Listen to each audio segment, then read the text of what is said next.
मी पराग बाबाजी शिंदे, राहणार नांदूर, तालुका निफाड, जिल्हा नाशिक।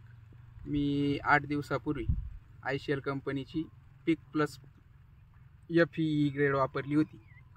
तर आमची जमीन ही चुनखडीयुक्त व थोडीशी हलक्या प्रतीची जमीन आहे, पण ही ग्रेड वापरल्यानंतर प्लॉटमध्ये अतिशय सुंदर असे रिपोर्ट आलेले आहे। तुम्ही बघू शकता, काळोखी आणि प्लॉटचे सेटिंगमध्ये भरपूर बदल झालेला आहे आणि मिरची फेरसची प्लस पोटॅशियम व फॉस्फरसची उपलब्धता झाल्यामुळे झाडे एकदम सुंदर डेव्हलप झालेली। तर तुम्ही ही विनंती का वापरून बघावी।